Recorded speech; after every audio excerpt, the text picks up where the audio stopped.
Good evening and welcome to Abnormal Alabama, My Haunted Dolls.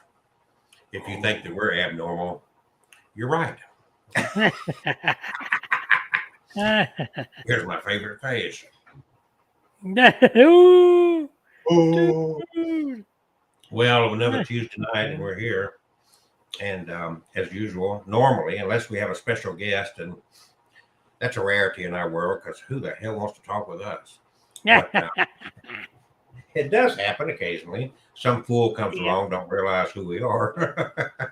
and But we're going to talk about stalking. And Kevin's been stalking me for going into 4 years now. I think y'all stalked me first. Is that Kevin again stalking me? Oh, jeez. But we're going to talk about stalkers, and stalkers can be a scary thing. And we got a lot of, I guess, scary stalking stories. And I'm not, in today's world, you get stalked online. Some people are stalked with texting, the cell phone stalking. Am I stalking you? Scary stories. Have you ever been stalked? And nowadays, have you ever been texted a picture of you somewhere and you didn't know? Scary stuff. Really scary stuff.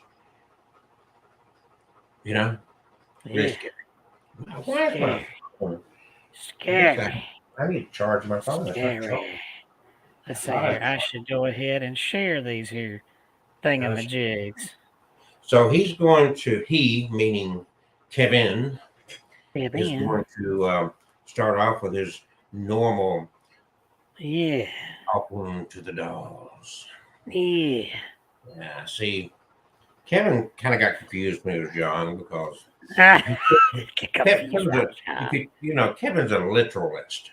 So when they were talking, the boys would get together and say, "Yes, she's a doll," and he kept, "Oh, man, she's a doll. Look at that good-looking one. Shit, that's a good-looking doll." And he took it literally, so he started collecting dolls. And he thought, "I've got more dolls than any other guy around here." And he didn't realize that never happened. See, look at the way he handles that doll. And that doll will make different faces. Watch it. Yes. It will make different faces. Look at that. Happy face. That's not happy. It's surprised. And then, let's see. It's a little. That's that doll's version. Hard to turn now. There it goes. Look at him twisting the head off of that doll. Yes, I cried. Yeah, that's crying. There's Kelsey.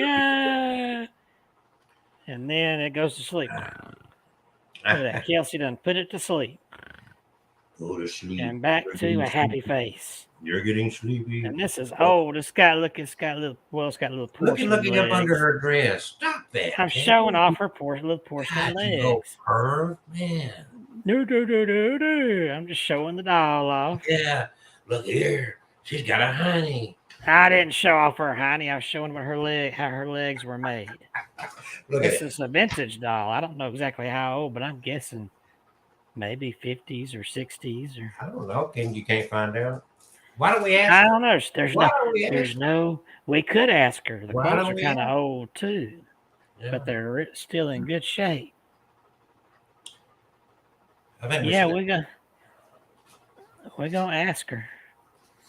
So, ladies and gentlemen, Kevin, is there a name for this doll? I don't have a name. She was not a name, and we're gonna find out. Was not. These are very important questions. We're gonna get to the bottom of this tonight. It was not claimed to be haunted, and I just. And the reason that you're not getting good feedback, Kevin, you want to answer to this problem?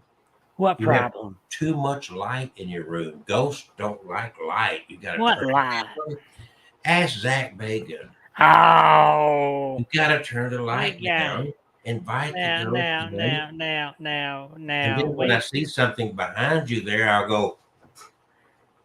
And when I trip on that rock on the floor, you're like, demon. And why you have a rock on your floor in the house? Oh, for some reason, there's always something tripping up Zach.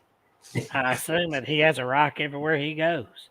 We did this in the daylight, and we got good activity. So You did. Y'all got knocks. We want answers. I got a little voice too. We want answers. Well, the light ain't gonna help it. Yes, it is. Yes, it is. I turned the light off. It's gonna be dark in here. You won't be able Do to you see. have your rim rod? My rim rod. I have a rim pod. Oh, that's what it is. The Ouija board pod. Yeah. Seeing the light eyes. Ooh, look at that. Already acting up. Already acting up. Ooh, because Oh, I'm that's touching because it. Canada's playing with Ooh. it. Ooh, look at there. All right. Ah. Well, get your app going and let's do this thing. Okay. Wait a minute. First What? things first, you got to talk about your new book. Oh, the new book. Which Not is the out new now. book, the new book. I know what you mean. Where's that picture? There it is. This new book, Dark Awakening and Other Tales for a Midnight Hour. And I've already sold a couple of copies, so get yours today at myhauntedDolls.com, just like this here bumper sticker says. myhauntedDolls.com, and get your autographed copy of these are original fictional scary stories right there. And while you're at, you can snag the other books here. My Haunted Doll collection, The Dark Side. You can get one of my supernatural novels like Crimson the Blood Painting. And if for some reason you just too scared to go on myhauntedDolls.com and buy it, it's on Amazon and Kindle. Mm-hmm. And this book is in hardback too. I've got my paperbacks, but they said it's going to be end of March before I get my hardbacks. So, shall I go ahead with the? Got to get it. I'm going to shrink myself so you can get more space to work with. Okay. So, I'm going to go ahead and open this up here. And we're going to use the necrophonic. Let me make sure I cut this thing up.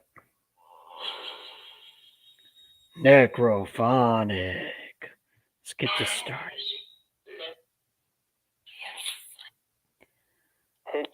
Oh, I heard a whispered yes. This is Kevin, and I'm here with a brand new doll in my... Okay, two little voices said dad back to back. Hey. I'm getting some hays and highs.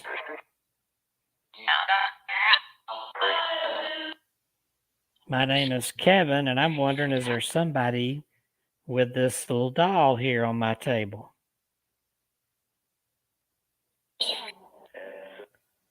Does this doll... Hello? Does this doll have a spirit with it?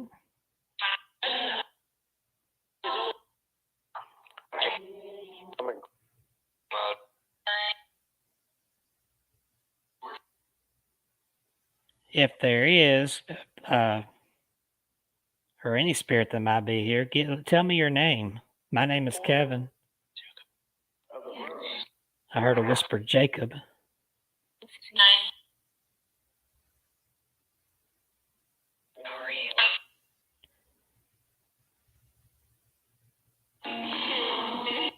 Can you let us know you're here by going over here to this?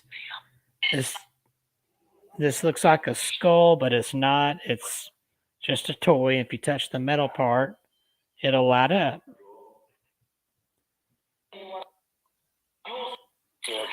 Can you see if you can touch that and light it up?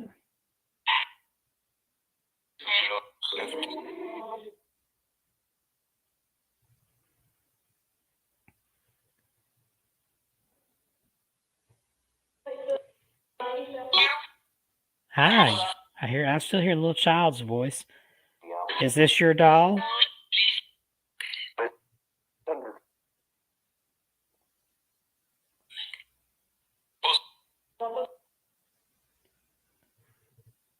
What is your doll's name?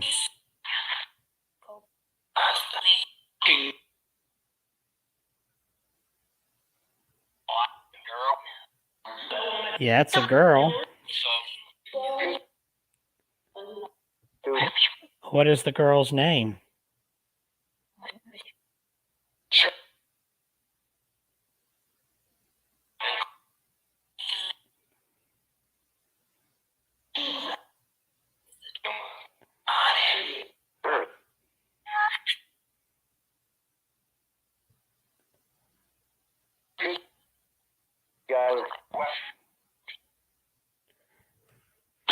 just for fun, I've put your little doll in there in that little doll case with the light inside it.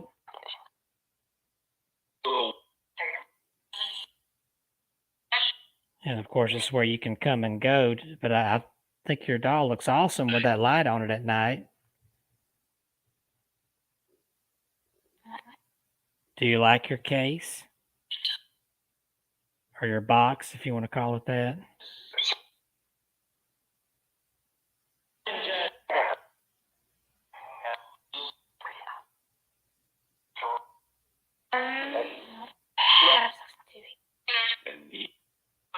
It's neat, yeah.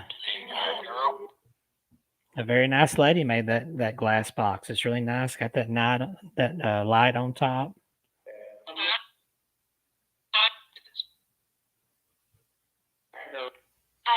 It shines down on your doll.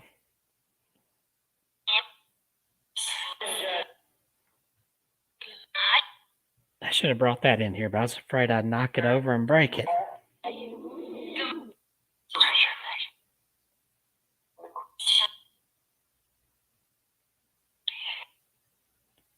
So do you want to play with this toy? Just touch the antenna and watch those eyes light up. It's not scary. It's just fun.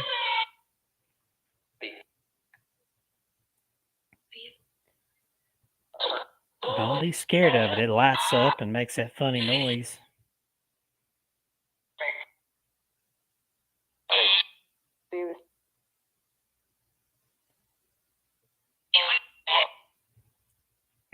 Does this doll belong to you?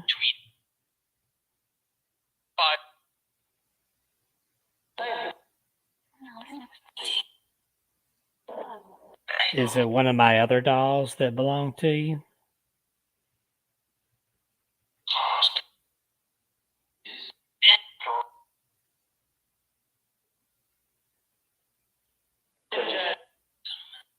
I'm just wondering, does this doll have a spirit with it?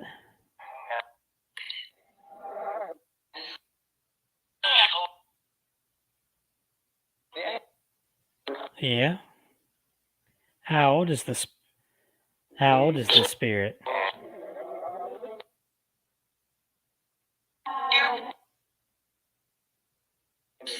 Did you say 5?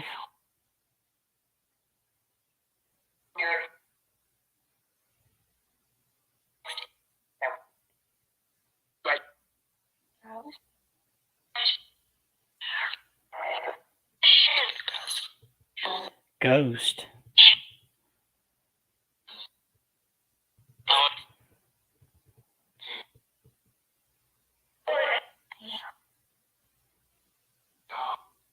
Doll. Hi. What is your name? My name's Kevin. What's yours?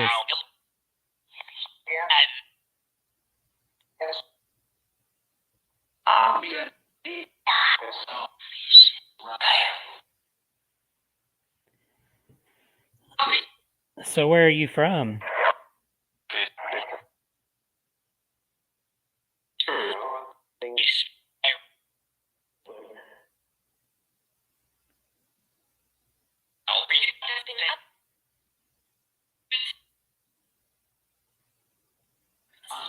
This doll shipped to me from Phoenix City, Alabama.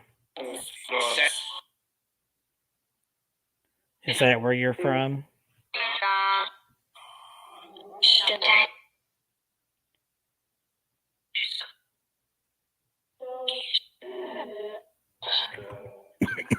Excuse me.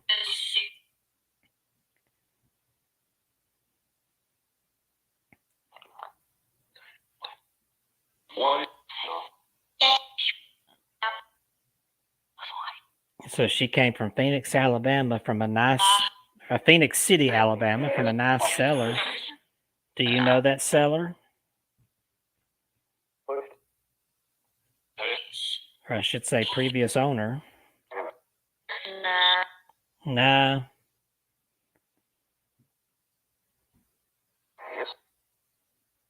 Well, now I'm getting a yes. How many spirits are with this doll?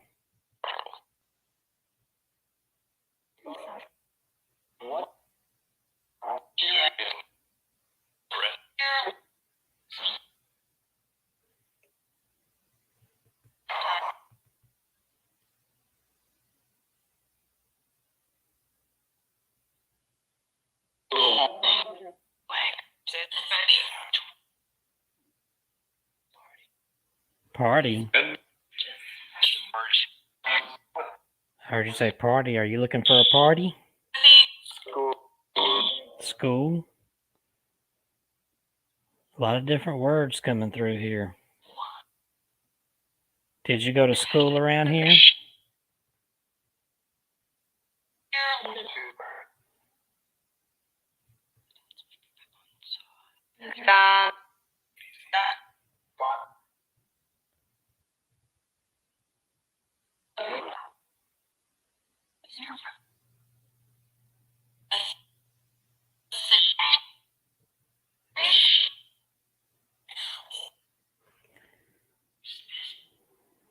I'm going to change hands with this camera because that camera is killing my hand.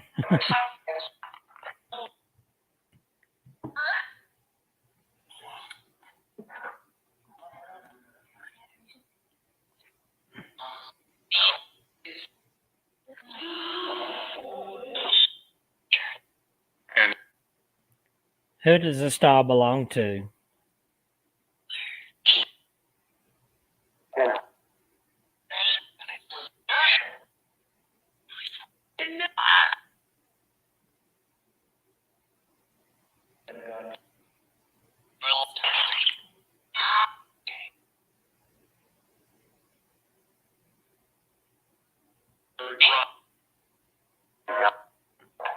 Are you a human spirit?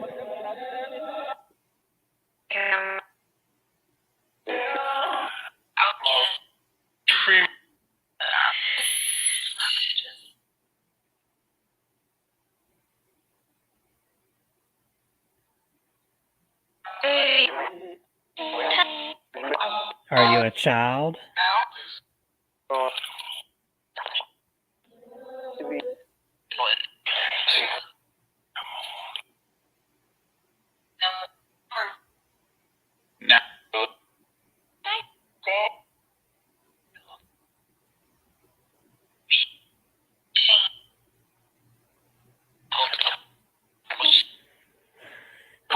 Well, we got a couple of minutes here. Do you have anything you'd like to tell us?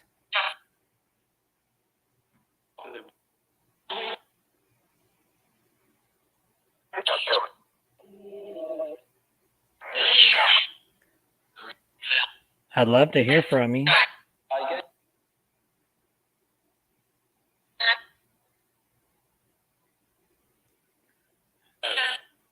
What would you like to say?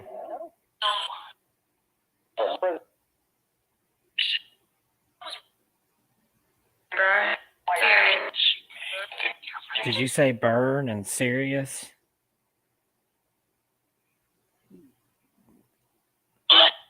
Did you get burned?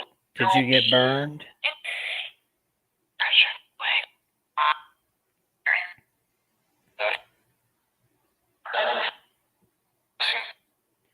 Where did you get burned?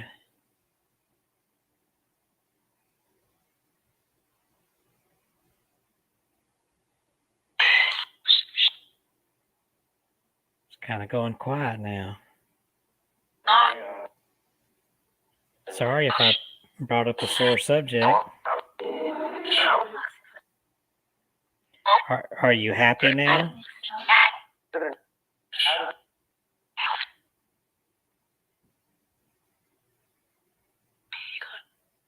Be good. Well, I try to be good all the time.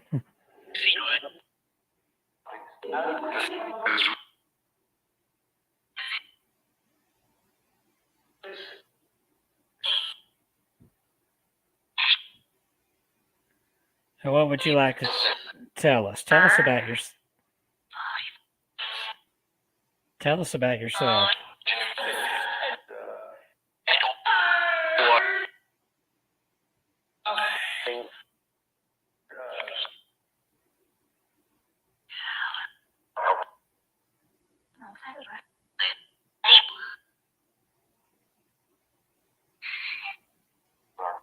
I hear a little laughter.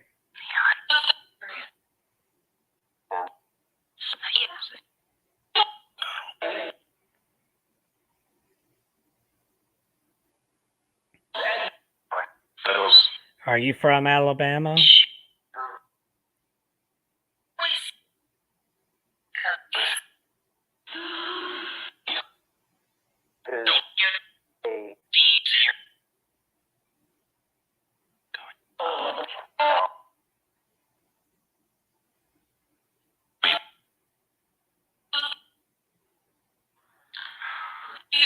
Do you have any favorite things to do?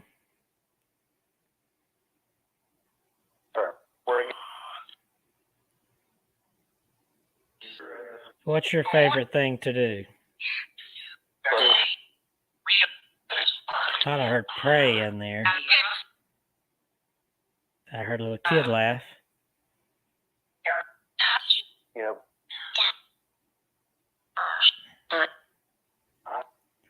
Yeah, I like to pray every day too for protection and forgiveness and all those good things.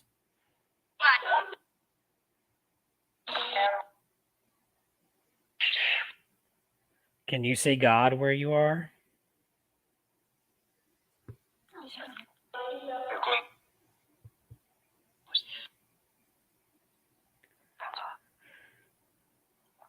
I think we'll all see him someday.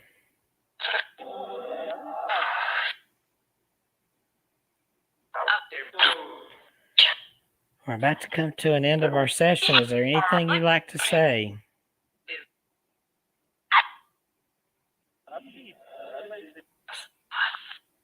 Speak now or hold your peace.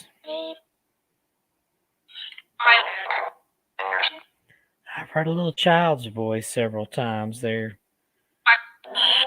speaking lightly, so I wonder if there may be a child who's attracted to the doll, maybe came around to check it out.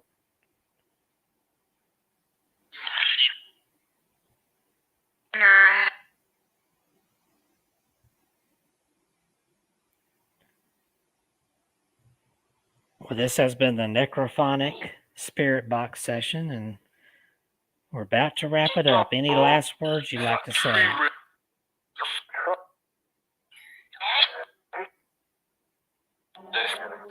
Okay, who was talking roughly there?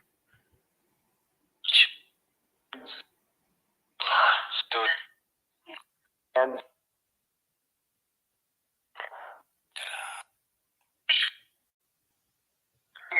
What would you like to tell us before we stop?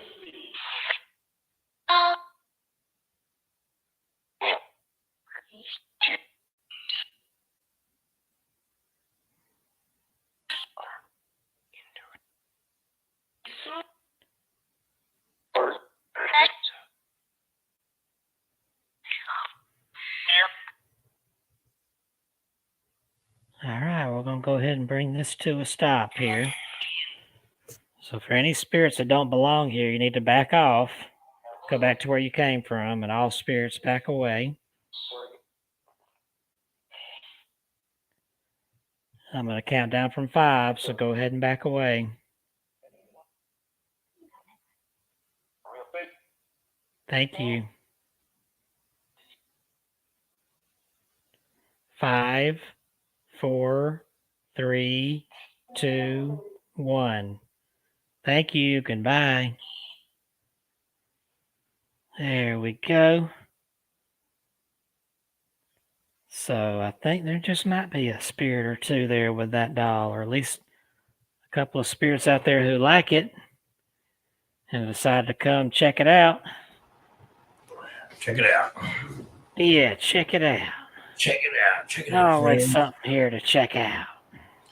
Well, so we are. My phone. Have you ever had your phone just all of a sudden, like, not charging? Not charging? I hadn't had. When I first plug it in, it starts charging, then it stops. I don't care where I plug it into. It's like I've never had this problem, and now it's like, what? I don't think I've had that. The other night I had a message pop on when I thought I had it plugged in, but apparently the plug was loose, and it told me, it said check your plug before charging. I plugged it in different plugs, different places. It'll start. It shows it started, and within a second it stops charging. I don't have a clue. I guess I'm going to do some research on that. Well, better go ahead and research that. Well, the only issue I have is business, Yeah. weddings and whatnot. It's all on this phone. It's like, God. That sounds like a good title. Weddings and whatnot. Yeah. Jesus. Well, we're talking about stalking. I wonder if I'm being stalked here. Is what the problem is. Oh, no, maybe it is. I don't know how. Maybe that's what the problem is. So let's see. This Could is you a be, Samsung. Could you be stalked? Bum, bum, bum, bum. Stalker. Stalker. Stalker. All kinds of stalkers out there. Cyber stalkers, psycho stalkers. Automated stalkers that call you all day. And yeah, we got them, don't we? Huh? Yeah, we got them. We got them. Stalkers to the left, stalkers to the right. Okay, it says the battery's good. It's working normally. We got an issue with the charging. So I don't know. I'm going to try and reboot. Welcome to Bixby. I don't want to do Bixby. I don't want to do Bixby. I get that Bixby. What is that another? It's like a boy talking to your phone, like. Yeah, kind of like Siri and. Yeah, Siri's. I think I have. Yeah. So, and Siri and all. What's the one on Amazon? Alexa. Yeah, Alexa. Yeah. So I mean, those are stalking instruments. I'm convinced. How in the world do you want something in your house that you can talk to that's going to get all over the internet? Isn't that kind of spooky and it kind of weird? Yeah. I mean, think about it. I know people's got it. I never got it. I like techie stuff, but that was kind of like, ooh, hey Alexia, play Bohemian Rhapsody. He's just really? Are you kidding me? Hey, Alexia, what time is it? 3:45 p.m. That's just a little bit weird. Alexa's been known to say some scary things, and you Siri watch too. Some of those stuff too, huh? Yeah. Yeah. They got them on TikTok and YouTube both. There was one where it just all of a sudden cut on and started laughing like ha ha ha ha ha ha ha ha, and then another one cut on another time during the night. Mm-hmm. Somebody's Siri or whichever cut on and it just cut on and suddenly said, "Sometimes I feel just like dying inside myself," or something like that. Just some creepy. we could do an episode on that all by itself. Where creepy things Alexa says. Creepy. This is the same place I charge this. Anyway, I'm getting distracted because my phone is freaking me out. Yeah, I was finishing up sharing here. Everything internally on the phone says it's working properly, but I've tried 2 different cords. And I don't know. If it wasn't for business purposes, I wouldn't care. But my money's tied into the phone number. Money tied in. You know the money thing. Yeah, money. Lots and lots of money. All right. So we're stalking. And we got George Ghost Hunter is with us. Yeah. We just got done. You have to go back to the beginning and see about my new doll here. It sounds like it may be haunted or have a ghost hanging around it. And we're about to doll.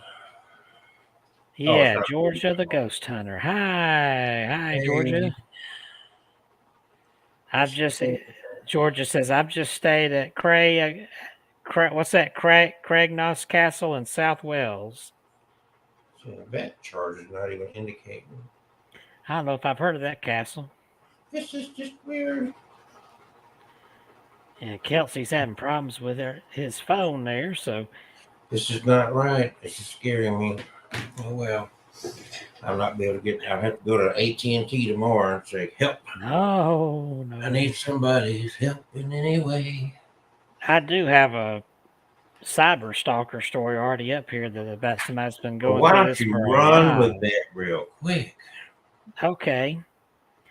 This is called I've Had a Cyber Stalker Since I Was 12.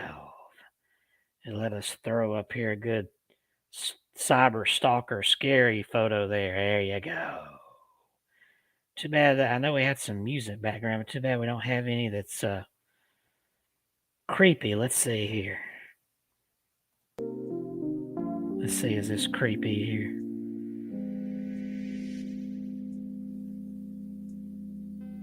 There we go.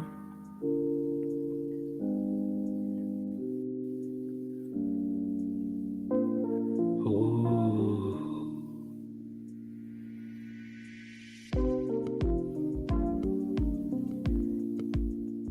Early one evening last March, my best friend saw my name pop up in a text notification on her phone.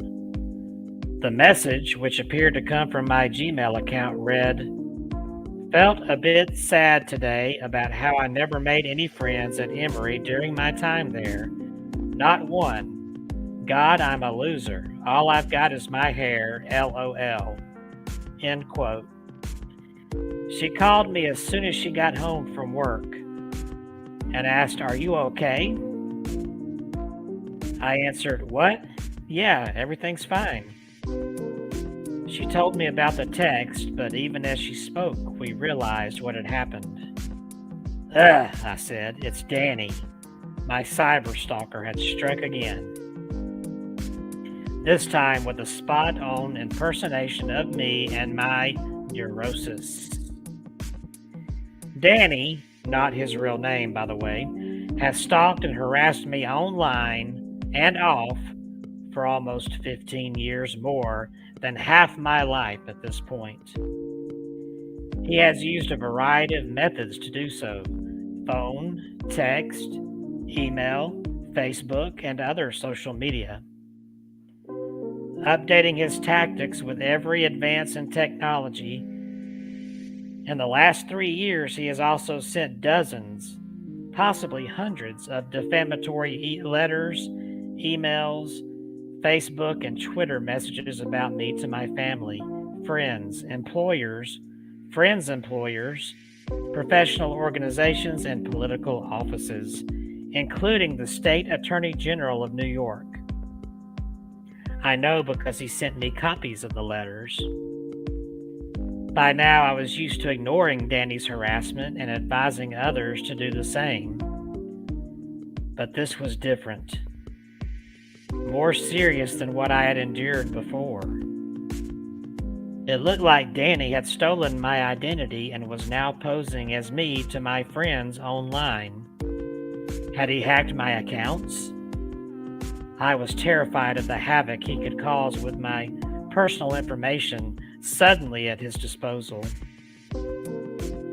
I immediately called Apple and started digging through Google's help pages to figure out what had happened. It turned out my accounts were secure and Danny had not actually hacked anything. I changed my passwords anyway. He was spoofing my email using a software program that let him impersonate me online. Spoofing is very easy to do and is often used in phishing scams. Since he was using a third-party system, Apple could not stop him. Neither could Google. If I wanted to end Danny's extended campaign to make my life miserable once and for all, I'd have to figure out how myself. Danny and I met at camp in 2001 when I was 12, and he was a couple years older. We became friends and would talk occasionally during the school year. Our conversations frequently involved me reading him excerpts from Cosmopolitan's Guide to Horoscopes, a book I was obsessed with at the time. But soon he was calling practically every day, and I started ignoring his calls, finding it easier to ghost as a self-centered teen than confront him directly. He didn't take the hint, and I eventually blocked his number. Like everyone in the early aughts, I was a devoted user of AOL Instant Messenger, and at some point must have given Danny my screen name. We chatted on AIM on and off through high school until I blocked him there too. When I got a Facebook account in 2006, he found me again, and not wanting to be rude, I accepted his friend request. He often sent me rambling accounts of his day-to-day life. I usually did not respond, but sometimes I messaged back if I was bored or lonely. I didn't think much of Danny's behavior until one evening during my sophomore year of college. I was leaving the library when I saw Danny standing outside. He handed me the latest Red Hot Chili Peppers CD and asked if we could eat dinner together. I panicked. I had not seen Danny since middle school and did not want to see him now. But I also did not want to hurt his feelings and felt touched by his gift. I took him to the cafeteria and made awkward conversation until I faked an excuse for myself and left. After that incident, I cut off contact, figuring his fixation would dwindle with time. But his Facebook messages only seemed to increase. An almost daily barrage of friendly, if disjointed missives responding to my status updates or providing commentary on his political beliefs, job hunt, and other aspects of his life. The last time I talked to Danny was in 2012. His messages had ramped up to a maniacal rate. Every few hours for about 3 days straight, unreciprocated with no end in sight. I caved and sent him a message asking him to please stop messaging me so much or I would block him. Okay, good luck on your quest, he wrote back. 3 minutes later. I thought, that was easy. Then he sent 3 more angry messages in quick succession, and I blocked him on Facebook. That's when everything changed. Instead of his typical ramblings, Danny started calling me names, insulting my, quote, Jewish nose, and making thinly veiled threats to ruin my career. I filtered out his emails and blocked his text messages, but some communications always managed to slip through as Danny contrived new usernames and methods to harass me. In 2013, he sent my parents a letter detailing his recent activities. Quote, a number of federal government agencies in D.C. and New York City, in addition with a number of journalism associations, have been contacted to maintain the integrity of internet communication, to uphold ethical journalistic responsibilities, and uphold ethics in the journalism industry, he wrote. If this incident ruined Ronnie Jacobson's career in journalism, that is personally not my responsibility, and she will have to deal with the consequences from her actions, end quote. Later, I got emails from him telling me he had submitted formal complaints to the FTC and the FCC, as well as both agencies' official responses to him. He also contacted the New York State Attorney General. Quote, you sure did create a bad reputation with federal government. Please use words on the internet responsibly, he wrote in one email to me. I really fear for you in journalism because you could get a lot of legal trouble. Your reputation is not the best, end quote. He surely menaced obscurely in one way or another. I was now fielding multiple inquiries about him each month, from employers, acquaintances, friends, and others. I'd explain the situation and advise them to block and ignore his messages. Most people were understanding, but it was embarrassing to explain, especially to employers I was trying to impress. 2 years passed before I finally decided to take legal action in late 2014. Maybe it seems weird that I waited so long. Friends and family had been encouraging me to go to the police for years. But by that point, I regarded Danny as an annoying fact of life, the hole dwelling rodent in a decade-plus game of whack-a-mole. And anyway, I didn't want to get Danny in trouble. He obviously had a problem and would likely be better served by therapy than jail time, I thought. Besides, I had my doubts about the police. A few months earlier, I had watched as a couple of officers successfully dissuaded my neighbor from reporting the physical assault she had suffered at the hands of her boyfriend. If they would not acknowledge the bruises that covered her arms, neck, and legs, then I did not have much confidence in their ability to see what Danny was doing to me. But impersonating me by spoofing my accounts was just too much. Danny had also started harassing my friend My3, probably after intuiting our best friend status via social media.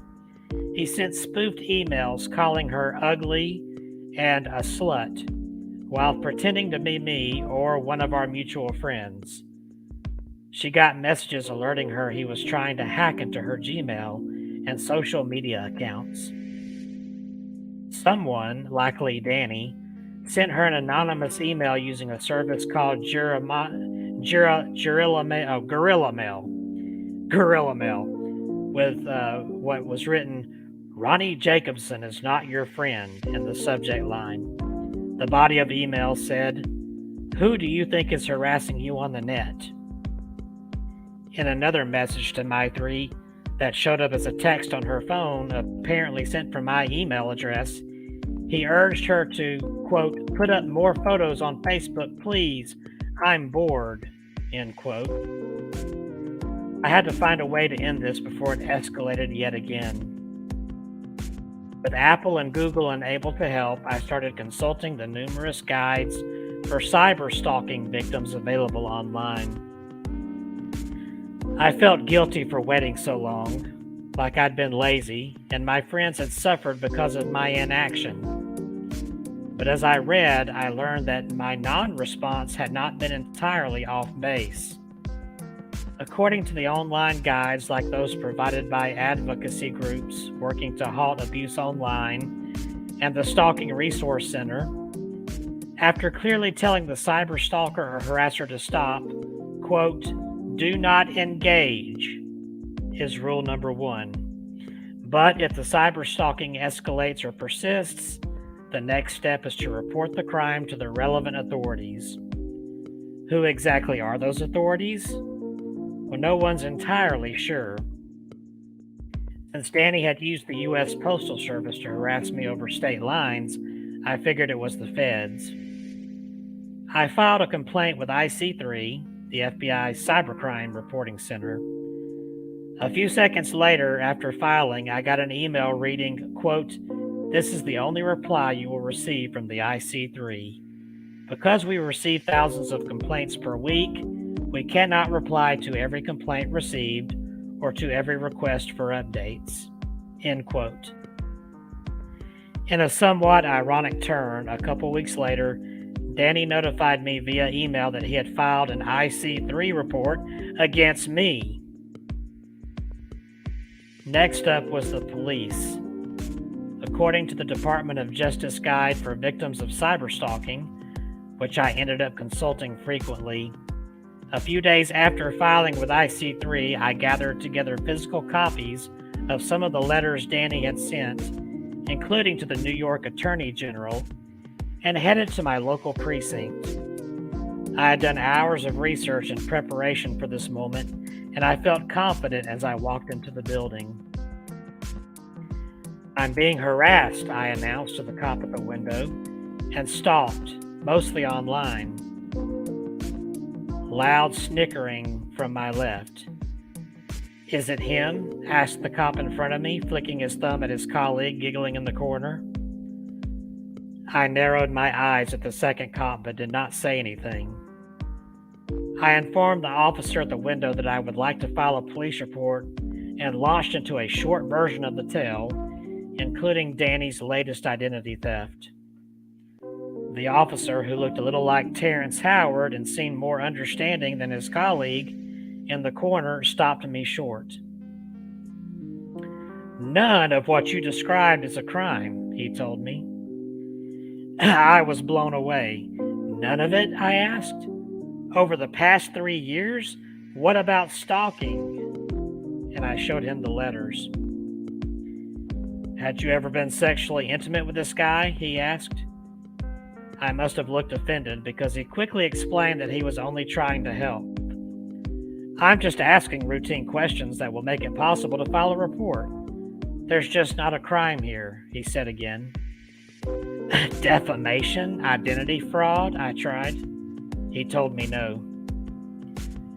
"Were you ever afraid of for your life?" he asked, still apparently on my side. "No," I scoffed. After that, his whole demeanor changed. When it became apparent I was not shaking in my boots, he turned his attention to the line of people building up behind me. I realized my mistake quickly. I mean, he's definitely threatened my reputation," I said, in a feeble attempt to backtrack, but not good enough. In the end, I asked him 3 times if he was sure Danny had to have threatened me physically. He said yes each time. I told him I might have some physically threatening messages, but I'd have to look for them, and retreated to an orange plastic chair against the opposite wall. I scrolled through my Facebook messages on my phone, but since I had blocked Danny, they were impossible to locate that way. Meanwhile, as I sat scrolling, several people came up to the reporting window with problems that seemed much more serious and immediate than mine, including a woman who was being followed in real life. I wondered what I was even doing at the precinct and told the cop I'd have to look for the messages at home and come back. He asked me to return with printouts. Although I had walked in calm and collected, I left the station feeling silly and close to tears. I felt stupid and ashamed that I'd allowed myself to be pushed around, but after walking a couple of blocks, the lump in my throat exploded in anger. I was being punished for not acting scared enough. But why should I be scared? Late one night, weeks prior, I'd wondered whether Danny might try to find me in person, like that time in college, so I had looked up the psychology of stalkers online. Of the 5 types of stalkers, Danny seemed to be the kind most likely to persist over years, even decades, but least likely to escalate to violence. And indeed, when I later sifted through everything I'd ever gotten from Danny, I could not find any threats of physical violence. It just wasn't his thing. Danny was more threatening. He was more into threatening my livelihood. The worst he'd ever done was call me a bitch 2 years ago, but while I didn't feel in immediate physical danger, I was emotionally distraught and concerned about Danny's attempts to damage my reputation. The cop may have not bought my story, but I was not convinced that his interpretation of the situation was correct. So I decided to look up the statute. From the New York Penal Code, cyber stalking is defined as likely to cause such person to reasonably fear that his or her employment, business, or career is threatened, where such conduct consists of appearing, telephoning, or initiating communication or contact at such person's place of employment or business, and the actor was previously clearly informed to cease that conduct. I was disappointed, if not surprised, that the police were wrong. Perhaps I was naive. When I called Danielle Citron, a law professor at the University of Maryland and author of the book Hate Crimes in Cyberspace, a few days later, I learned that most cyber stalking victims have similar experiences when they go to the police. We have this big education deficit in law enforcement, she told me. Local police are not educated or trained on cyber stalking law, and often misunderstand it and are intimidated by the technology. Even in the rare cases when police recognize that a crime has occurred, officers don't know how to investigate. Sometimes cops react with undisguised hostility, but most of the time they simply shrug off complaints as no big deal or imply that people who report cyber stalking should be flattered by the attention. But cyber stalking is a big deal, and I'm far from the only victim. A Pew survey from 2014 found that 1 in 4 young women report having been stalked online.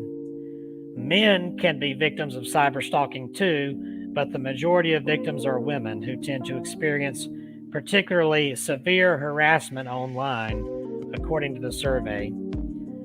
Just about everyone has been name-called or subject to some other sort of verbal abuse online, but women are the predominant targets of sexual harassment and the sustained abuse that constitutes cyber stalking, typically considered the most serious form of internet harassment. Women have been growing more vocal about the treatment they receive online, in particular about threats of violence. Violinist Mia Masumia, for instance, recently documented 10 years worth of sexual harassment and threats from strangers, mostly via her Instagram. Cyber stalking is different from the abuse Masumia experienced. Instead of one-off trolling comments, cyber stalking describes a pattern of behavior intended to harass and intimidate over an extended period of time. Most cyber stalking victims also know their stalker, who may be anything from an acquaintance to a former romantic partner, and who often sabotages the target's reputation as a way to exert control over the victim. I checked the DOJ's online resource for cyber stalking victims again, but after contacting the police, the only thing left to do was to keep a thorough record of all future communications. Was I just supposed to live with this for the rest of my life, accumulating box after box of thorough records that no one would ever act on? With the local police not up to the case, I decided to return to the FBI, but contacting them turned out not to be so easy. After persisting through a chain of holds and transfers, I finally got an email address. Via email, a rep told me that the FBI does not have anything for you on cyber stalking and directed me to the IC3 annual report. I scanned its pages and found categories for harassment, identity theft, business email compromise, and other behaviors that could conceivably constitute cyber stalking, but not cyber stalking itself. When I asked about this seeming oversight, a rep told me via email a couple of days later, IC3 does not collect specific statistics on cyber stalking. Any complaint that we would have fall under harassment or extortion. After an extended exchange, I secured a limited interview entirely on the FBI's terms, but the next day the FBI backed out. Unfortunately, due to resource limitations, they said, we cannot update your request. Further emails went unanswered. It seemed I'd hit another dead end. Frustrated, I called up Mary Ann Franks, a professor at the University of Miami School of Law and an expert on cybercrime. She saw my experience as a part of a broader pattern in law enforcement. There's a very long history of trivializing the harms that are done to women specifically, Franks said. That includes everything from domestic assault to rape to stalking. The first anti-stalking legislation passed in California in 1990, after a series of grisly cases ending in murder, raised public awareness about the crime.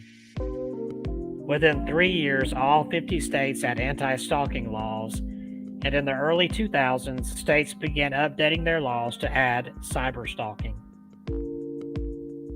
Stalking laws across the U.S. are uneven. New York, where I live, has some of the better anti-stalking legislation in the country. So does Florida, but others offer only piecemeal protections. Federal law under the Violence Against Women Act is more inclusive and, in fact, would cover practically every instance of cyber stalking reported, multiple experts told me. But while the federal cyber stalking law is stronger, the response is not any better. In fact, it may be worse. Citron told me during our phone call, between 2010 and 2013, the FBI prosecuted only 10 cyber stalking cases out of an estimated 2.5 million. Franks explained to me that many people just don't believe cyber stalking is real. Those who do recognize it tend to blame the victim or offer minimal solutions. You still hear even federal officers say, just close your computer and just get offline. These dismissive attitudes are pervasive throughout all levels of law enforcement. In recognition of this state of affairs, in December, the Office of Violence on Women, a branch of the DOJ, issued a statement calling out gender bias in policing of sexual assault and domestic violence is a serious problem in law enforcement. Gender bias often manifests as police officers misclassifying or underreporting crimes, inappropriately jumping to conclusions and labeling sexual assault cases unfounded, and generally failing to recognize domestic violence and sexual assault as crimes. The DOJ included guidelines for reducing gender bias, the first one being for cops to identify that a problem exists at all. Doing so involves educating officers about the real and quantifiable harm of cyber stalking. For Franks, a big theme is that the fundamental feeling of security that most people take for granted is taken away. She has spoken to hundreds, maybe thousands of victims in her research who describe constant feelings having to look over one's shoulder that keep them from engaging fully in their lives, online or off. Then there's the often significant financial toll. More than half of stalking victims lost 5 or more days of work from having to deal with their stalkers' interferences, according to Justice Department statistics. Many cyber stalkers try to commit economic sabotage against their target by spamming their boss with negative emails, for example, or posting defamatory statements or sexually explicit photos online. In a classic case of cyber stalking reported earlier this February, for example, a man created a website for the sole intent of destroying his ex-wife's reputation, alleging she is a drug addict, child abuser, and white supremacist, and telling local news he would only stop when she is dead or destitute and homeless. The FBI and Canadian authorities, the ex-husband lives in British Columbia, declined to prosecute the man in part because they decided the woman could not reasonably be afraid for her physical safety. Similar to what the police told me in my case. But why is it necessary for a person to have been afraid for a crime to have occurred? Researchers and advocates have widely challenged the fear requirement as gender biased, as stalking, predominantly a crime against women, is the only crime contingent on the emotional response of the victim. Many state cyber stalking laws in the U.S. still require the victim fear their stalker physically. As of its last update in 2013, the Federal Violence Against Women Act does not. But despite federal law and the Office of Violence on Women's stated mission of eliminating gender bias in law enforcement, the DOJ still uses the same outdated definition of cyber stalking, which, according to their website, stipulates that a victim must fear the perpetrator. When I called up the DOJ to ask why, I could not get a satisfactory response, and in a conversation on background only, an OVW rep told me in short that the office's main objective around stalking and cyber stalking is defining the crime and making sure it is reported and logged accurately. That seemed as good a segue as any. I asked about the OVW's response to potential gender bias in their own definition of cyber stalking, as well as the FBI's failure to track cyber stalking incidences. She requested I submit those questions in writing, which I did a couple hours later, but despite multiple follow-ups, I've yet to receive an answer. Getting blown off by federal government was becoming something of a pattern. Meanwhile, I was still getting messages from Danny. Like most people who stalk and harass online, he likely has more than one target. Danny has mentioned at least 2 other women to me over the years, and I suspect he has stalked them too. Not long ago, my dad called to tell me he had been contacted by a lawyer who represented Danny. The lawyer had apologized for his client's behavior and asked that we notify him if Danny ever attempted to contact me or anyone connected to me in the future. I emailed the lawyer back, but due to attorney-client privilege, he would not reveal the nature of his representation of Danny. I assumed, however, that he was being sued by another victim. Women have had the most success in bringing their tormentors to justice in exactly this way, in court.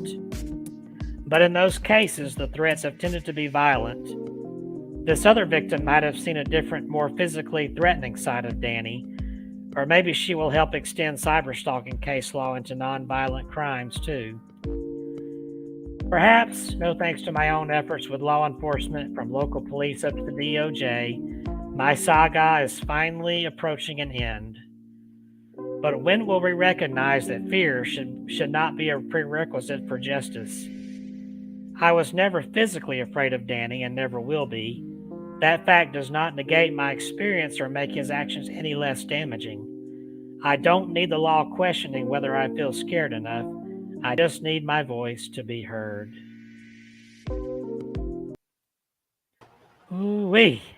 Ooh, what a story. That went longer than I thought it was going to go. Let me get the picture. Get that back picture out of my face. There you go. Get your face out of my face. That was a lengthy story. That's probably the lengthiest story you ever shared. Whew, I don't know, but yeah, I guess so. Whew. Well, let's talk about a little kid getting stalked here, 10-year-old. And this is okay. Old as from the 10-year, well, at the 10-year later in life. So here we go. My turn at 8:02 Your turn. In the evening time. So a week or so before my 10th birthday, I walked to the corner store with a $5 bill to pick up a jar of ragu for my mom.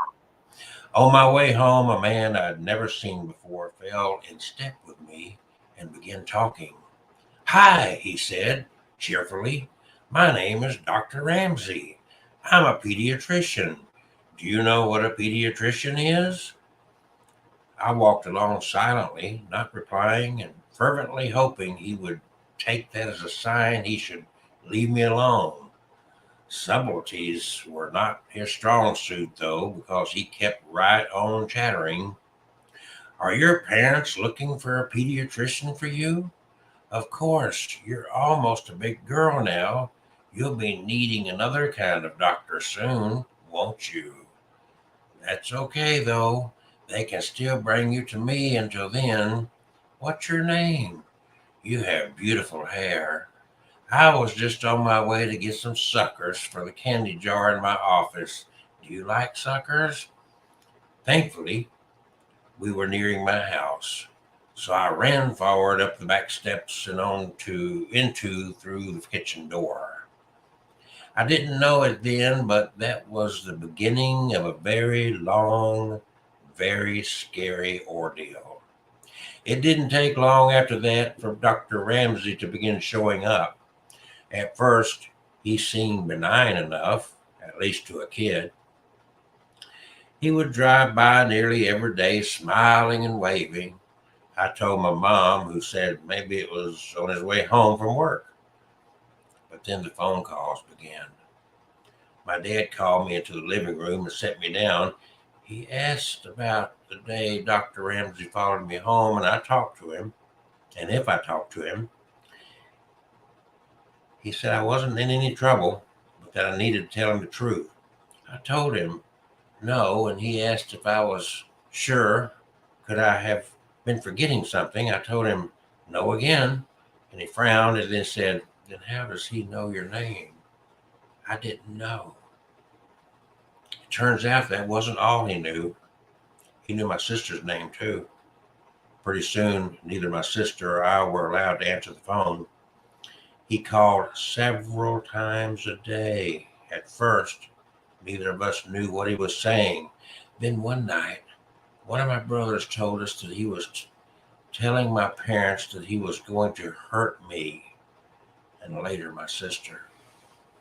Things got complicated after that. My dad had called the police, but as this was before there were any stalking laws, sounds like Kevin's story, there was not a lot they could do. They told my parents to call back if he tried anything. Well, my dad then called a friend of his from back in the city who happened to be a cop. For the next month, my dad's friend escorted me to and from school. Suddenly, life as I knew it came screeching to a halt. I couldn't walk to school alone. I couldn't play outside. I couldn't walk to Super America, sort of like a 7-Eleven for those who don't know. When access to me was completely denied, things escalated. It was around this time he began threatening my sister as well.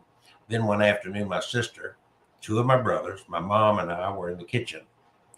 One of my brothers saw a glimpse of someone in the garage. They'd seen him too. Dr. Ramsey came bolting out of the garage, my brothers chasing after him. They ran all the way to Cherokee Park where he lost them in the trees. Our parents called the police again, but nothing came of it. The only information they had was a description and a name that was almost certainly fake. A couple of weeks later, we woke to find our dog hanging from the side porch.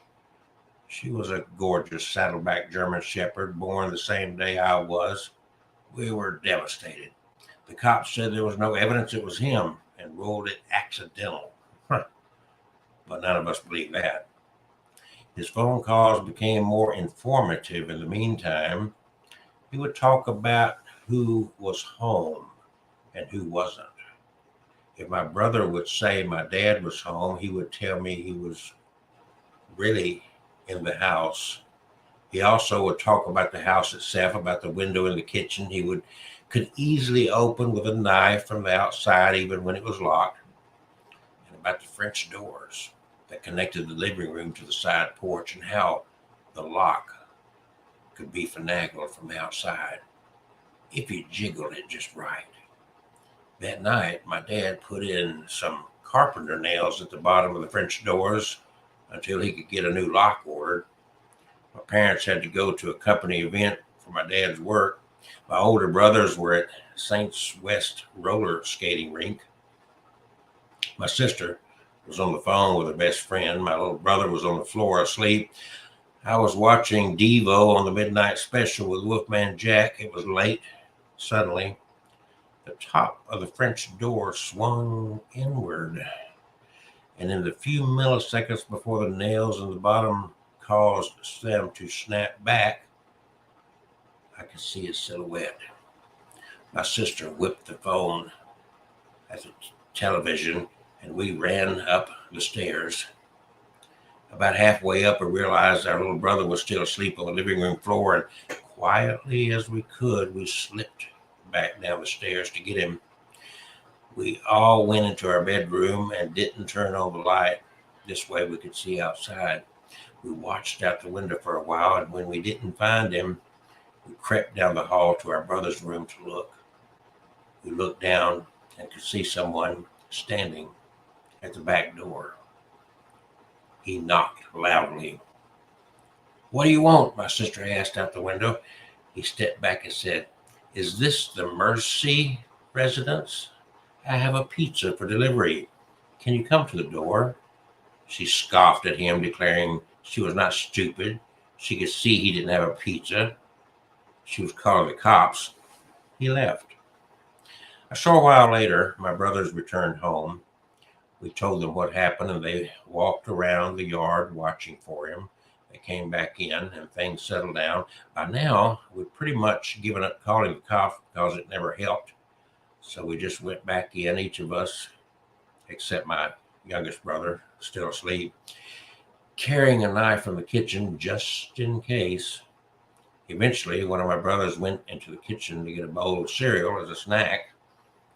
You know that sensation you get when you can just feel someone watching you? Yep, he had that in spades. He kept looking around the kitchen, through the doorway into the dining room, at the windows. He didn't see anything, but he could still feel eyes on him. So he went closer to the door to try to see better. The kitchen lights were reflecting on the window of the door. It had 3 rows of 3 windows, so he still couldn't see. He stepped closer, then closer again, until he was right up to the door, then cupped his hands on either side of his head so he could see. There, on the other side of the window's pane, was Dr. Ramsey, smiling back at him. He turned to yell for my older brothers, and when he looked back again, he was gone. They went out again to look for him, but didn't see him. The next night, we were at the table playing Crazy Eights, and my brother was restless. My sister asked him what's wrong, and he said he always felt like any minute there'd be a boom, boom, boom on a door or window. Almost immediately after he finished his sentence, boom, boom, boom on the window right behind him. In the chaos, the 2 elders ran out, but he was already gone. A couple of weeks later, I was at school, and we were outside on the playground during recess. I was swinging upside down when I saw that now familiar blue Ford Galaxy cruising by, moving slowly. There he was, smiling and waving. He called my name. I ran to the teacher and told her. The school had been told all about him, and she took me inside right away and called my mom. That same day, my mom had gotten a phone call from the school office asking her to verify that my dad was picking me up, as he had called to say he was on his way. He wasn't. Not long after that, I woke up one night thirsty. I went down to the kitchen for a drink, and there, sitting alone in the dark, was my dad. On the table, a gun. He was tired of the police waiting until Dr. Ramsey tried something. He was tired of his children being terrorized. He was tired of being afraid every time he left for work that something would happen to us while he was gone. I sat with him for a time, watching before he sent me back to bed. These events and many more took place over a period of about 18 months. Then, as suddenly as it began, it was over. He had vanished from our lives, the phone calls, the drive-by with the creepy waves, everything. For a long time during and after Dr. Ramsey's days, I would have a recurring nightmare in which I would wake up to find him standing over me as I slept. It took a long time before I felt like a kid again. I found out years later that when he was calling, Dr. Ramsey would tell my parents that he was going to rape and kill me and later my sister, and that there was nothing they could do about it. I don't know what happened to him when he disappeared. I don't know if he was in a car wreck, locked in prison, in a coma, but sometimes I wonder if the wait ended for my dad when he was sitting in the darkened kitchen one night. I don't know, and I'm not sure I want to. Do you think Dad killed him? What do you think? I don't know what to think. Maybe old Papa Doe killed him. Take care of the baby. I've got a really freaky stalker story. This one's short. It's not long like the last one. Oh, yeah. I'm talking for 30 minutes. 40 minutes. I got a 40-minute story for you here. Tell you what, Karen, I'm getting a nap. Let's see if we recognize this house. It's not Amityville. It's called the Watcher House. You gotta watch them Watchers. The Westfield Watcher. This is a pretty freaky true life incident here. You've got to watch them Watchers. Yeah. A house in Westfield, New Jersey has achieved notoriety in the last decade as a house not only haunted, but also watched by someone with anonymity. The house was built in 1905 and remodeled in 2014. Various families inhabited the house throughout the decades. The old Dutch colonial house is described as a real estate dream, hosting 6 bedrooms, a master suite, wood floors, and numerous fireplaces. Derek and Maria Braudot bought the newly remodeled home, with high hopes in 2014, never expecting the fear and drama that would ensue for a whopping $1.3 million.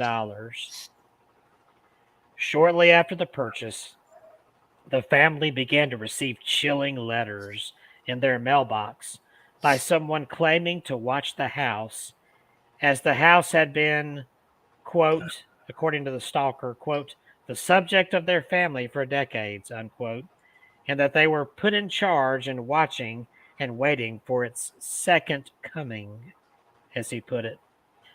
The first letter asked the question, why are you here? I will find out. Each letter was signed The Watcher. He claimed that his grandfather looked over the house in the 1920s, his father in the 1960s, and now it was his turn. The Watcher claimed to always be keeping an eye on the house and on the family. He said in another letter, all the windows and doors allow me to watch you and track you as you move through the house.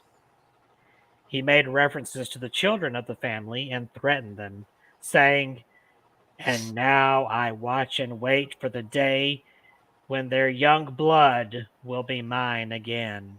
The letters poured in, each one more and more disturbing. One of them asked if the owners were, quote, able to fill the house with the young blood I requested, end quote, and claimed to know the names of the family's children. He said, in the other letter, he said, I am pleased to know your names now and the name of the young blood you have brought me.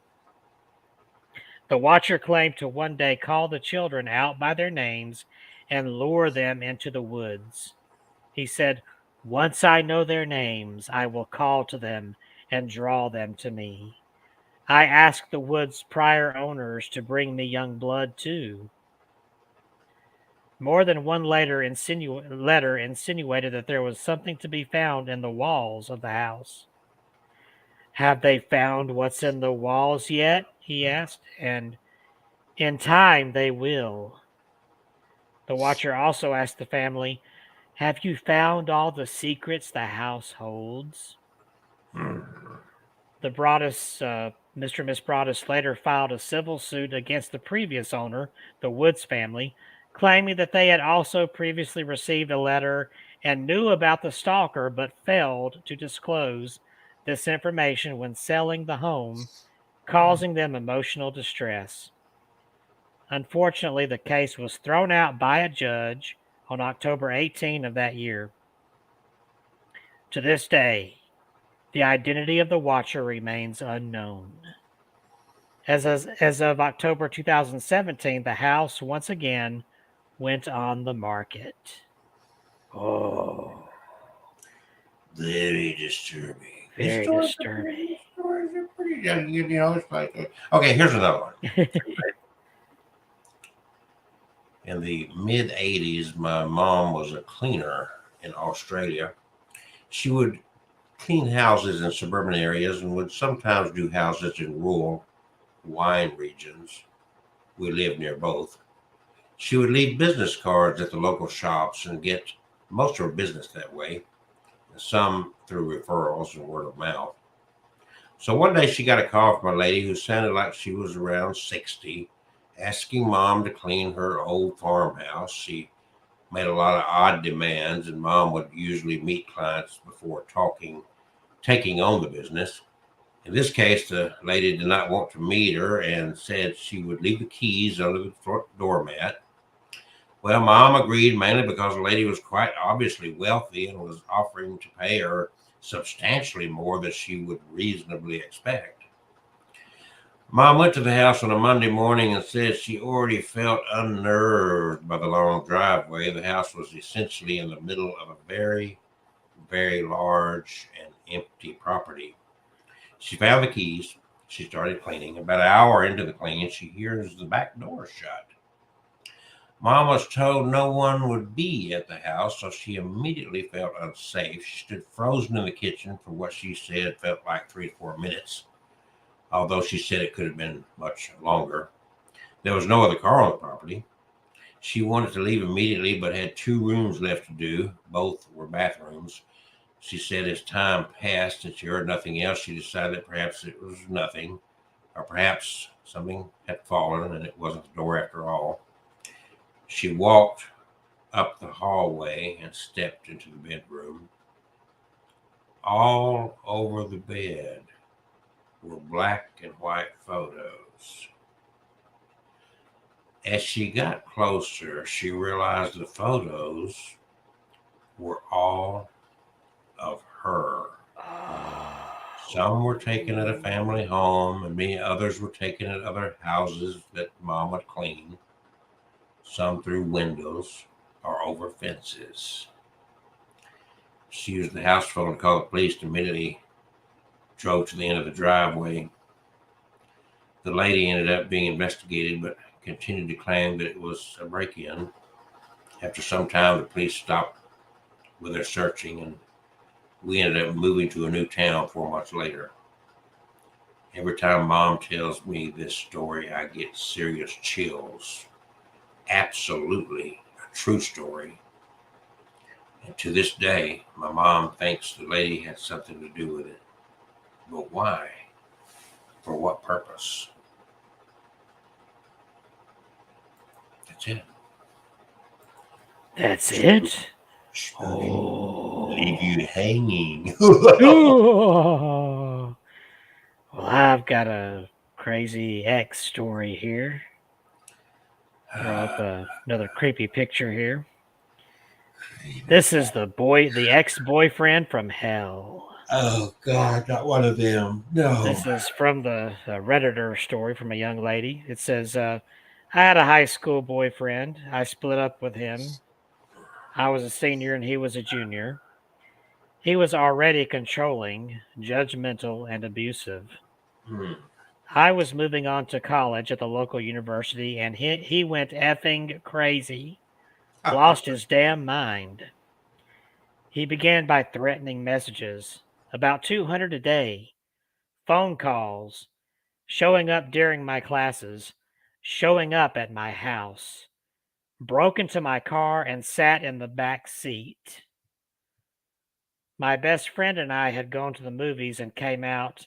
I was going to drop her off at home, and she noticed a huge mark on the passenger side of the car. I looked in the back seat, and there he was, laying on the floor, trying to hide.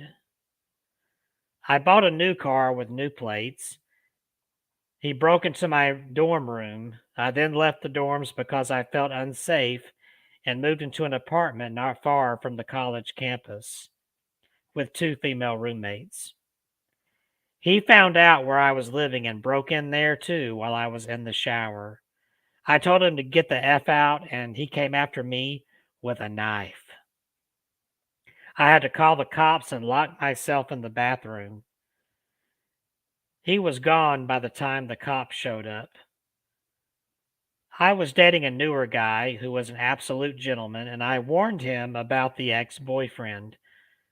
My ex crashes one of our dates and jumps my new guy with 5 of his friends. I also end up with my face smashed in for being a, what he called, cheating whore. I moved back into my parents' house. Ex-boyfriend attempted to break into my parents' house at 5 o'clock on a Sunday, so my entire family was home. Dad caught him and put a gun in his mouth. So that was the end of that. My dad is a 6'5" ex-military and very scary. Dad did not kill him. However, I think that it scared my ex enough that he has left me alone for 5 years now. I travel back home frequently, and when he sees me, he looks the other way. So that's a stalker story with a good end. All right, I'll go ahead and read another one real quick. Here's one called Why Aren't You Online? Ooh. This happened to me during my first year of university in October. I was living in the dorms and I need to give you a brief rundown of the dorms. You need a key card to gain access to your specific floor. So even though someone on the third floor and fourth floor live in the same building, they cannot access each other's floors. I had injured myself playing sports, so I was under orders to rest, which meant no Halloween parties for me. Pretty sad for a horror fiend like myself, but to try and make the time a happy one, I busied myself helping to make costumes for people and doing their makeup. Once I was finally finished, I packed up my makeup and decided to watch some movies in my room. A guy popped up and introduced himself. We chatted a bit and exchanged email addresses, and I walked back to my room and said goodnight. The first warning sign was that he walked into my room behind me, despite me saying I was going to walk into my own room. I felt really awkward and tried to say in a roundabout way that he needed to leave, but he was not getting the hint. I finally had to say, "You need to leave my room now." I chalked this up to him being drunk or something, maybe, but I did wonder how he got onto my floor if he was not with anyone partying. Before I went to bed that night, I checked my email, and there were 5 from the creep. The first being, "Hey, I'm so glad we're friends." And then the rest of them asking, "Why aren't you online?" A few days later, I got a knock on my door when I was studying, and it was him. I explained that I was studying and needed privacy. He tried to walk into my room again, but I braced my arm on the frame and said firmly that I needed to study. The next day, he was at my door again, and the next. I began pretending that I was not home. Another day, there was a knock at the door, and when I checked the peephole, there was no one there, and I assumed the postman had come. I opened the door, and lo and behold, it was the creepy guy. He has begun hiding from the peephole, so I would be more likely to answer the door. I told my roommate never to open the door if he was there, and I told the people living on my floor that this guy was beginning to creep me out. So if he wanted to get on the floor, whatever sob story he gave them, do not let him in. A few days after that, I was on the bus coming home and I got a text from someone who lived on my floor telling me not to come home because the creep was on my floor and was sitting in front of my door just waiting.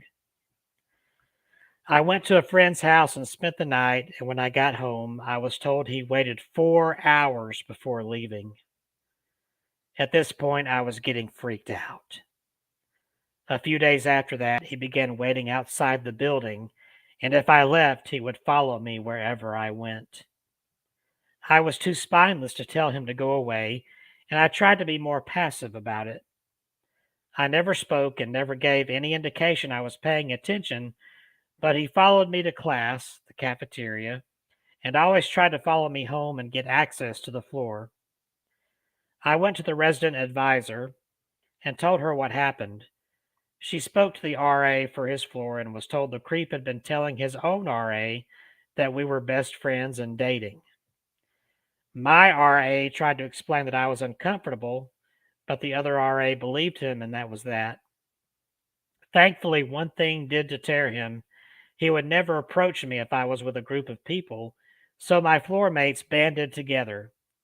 If I went to dinner, I went with my floor together, and if I wanted a drink or seconds, someone had to come with me. Walking to class and even waiting for the bus was done in a group. He got onto my floor once when someone else was coming home and forced his foot in the door to let himself in.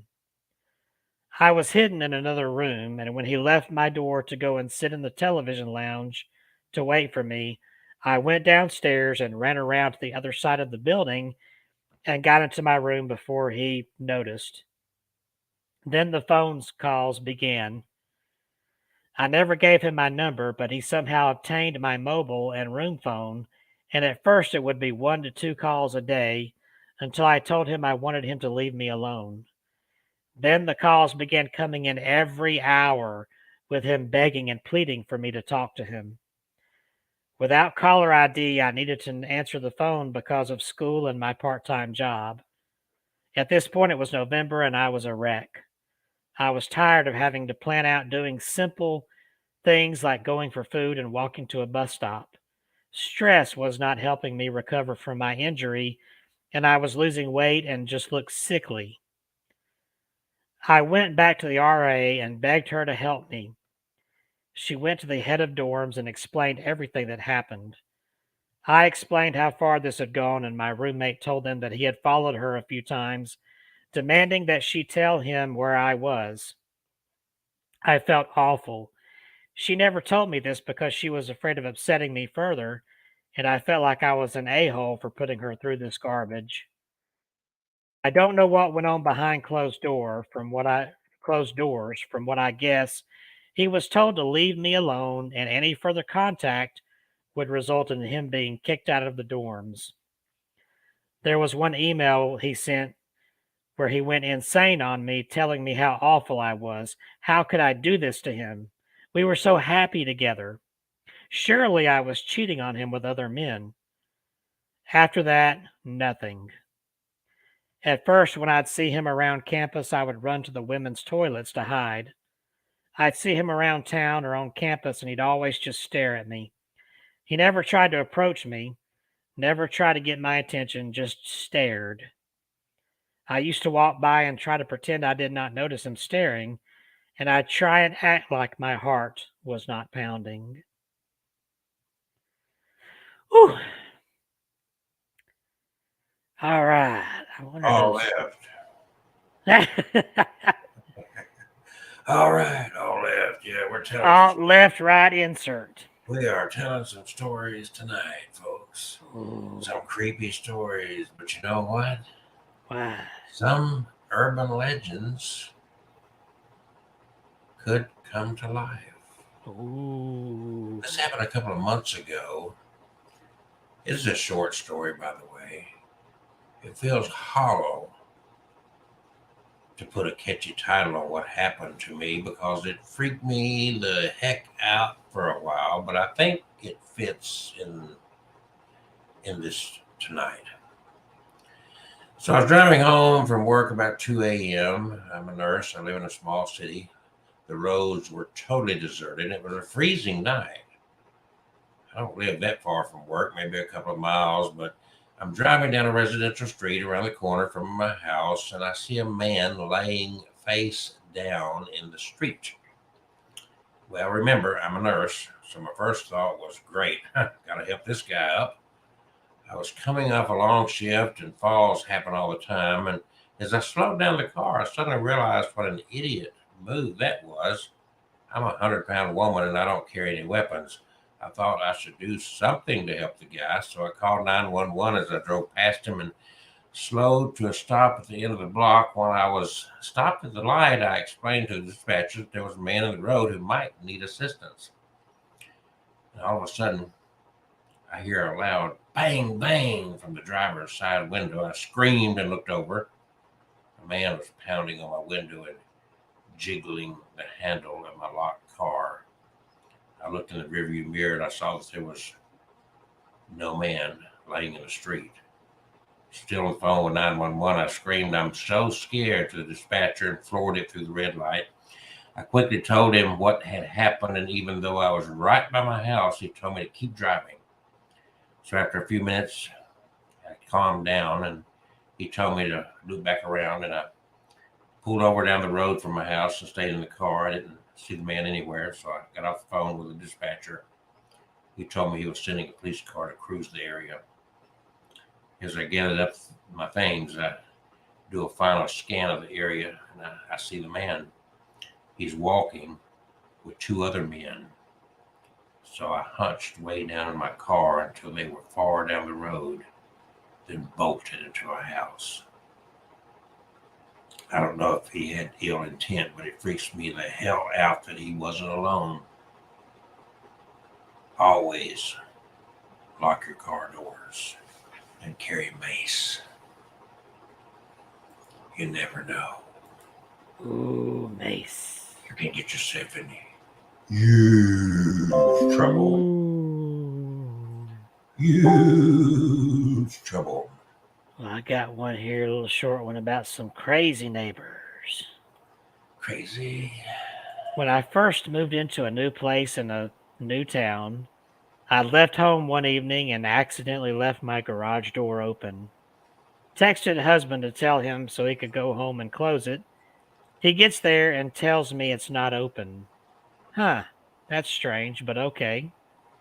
The next day, I'm taking my trash out, and my neighbor was outside. He introduced himself and told me that the night before he noticed me leaving, and I left my garage door open. So he went inside and closed it and let himself out through the front door, only locking the doorknob lock. Then he sent me a Facebook friend request. I'm assuming he looked at mail on my counter to find out my full name. After this, he wrote me poems and taped them to my door. He left gifts on the front porch, made crazy Facebook posts about a woman he was in love with who was forbidden because I'm married. One Saturday night, I came home really late and I was finishing my cigarette outside of my garage before going in. He was sitting outside in a chair, blistering drunk. He approached me and started talking about someone named George. I had no idea what he was going on about, and confused, I asked him if he had company. Hmm. He walked into the garage and came out with a box containing George. George was his stepdad, and he was dead. The ashes were in the box. He caught wind of a trip I was going on via Facebook and invited himself along. I politely explained that I'm married and all of his wacky behavior was unacceptable. A few days later, I had gone on a walk with my husband and we left through the garage, leaving the door open. He messaged me on Facebook and told me he left a gift for me in the garage. Hmm. When I got back, I found a bunch of camping gear inside of a giant Easter egg. After I got back from the trip, he showed up at our door at midnight, drunk and banging on the door. That was enough, so we moved. Ooh, stalkers. Stalkers everywhere. Stalker. According to the Stalking Resource Center, did you know that there was a Stalking Resource Center? Yeah, I think I was in that story earlier. That I told the long one. 7.5 million people deal with stalking every year. Wow. And 15% of women have experienced stalking victimization at some point during their lifetime in which they felt very afraid or believed that they or someone close to them would be harmed or killed.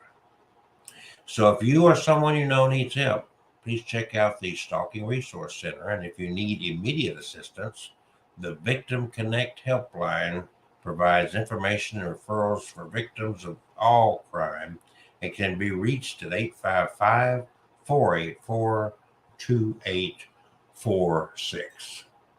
So since we're talking about stalking,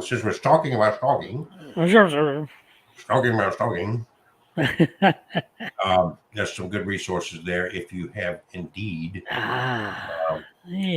been a victim of such. Yes. So I was legitimately stalked my first semester of college. The guy was in my same English class. If I share one that you shared, please tell me.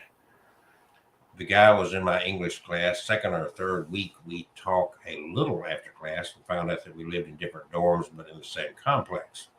Now, the dorms were towers, 17 floors with 35 or so rooms per floor, huge buildings. One day, him and his roommate show up at my door, except I never told him which floor I lived on. So he had to go to each floor and try to find me. He then proceeds to come into my room while my roommate and I are doing work and lays on the floor. Finally, his friend tells him he's being weird and that they should leave. Then he started just sitting outside my dorm room. I'd come back from class and he'd just be there, just sitting, waiting. He'd leave notes on the whiteboard that he just wanted me to read his essay for class.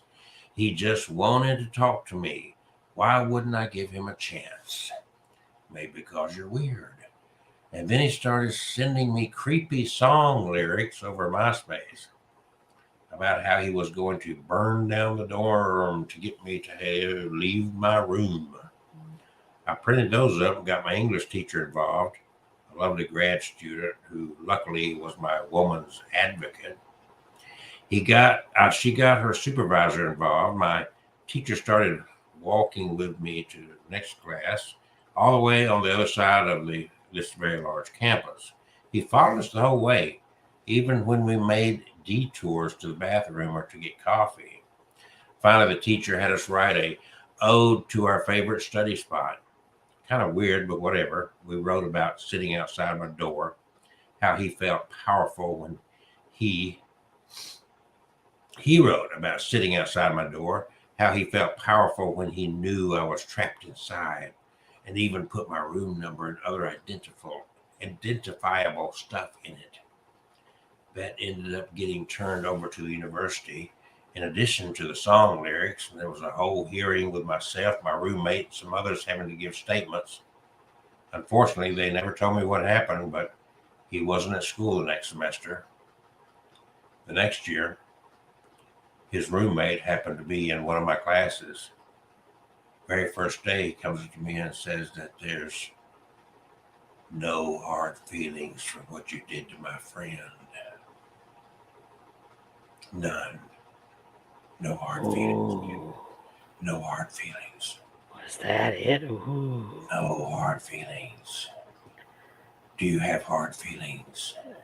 I don't, but I've got a story. You know, people don't have to be outside your door to stalk you. They can be all across the world. Oh, I know. They can scare the crap out of you. Yeah. Yeah. So, Kevin, have you ever been stalked?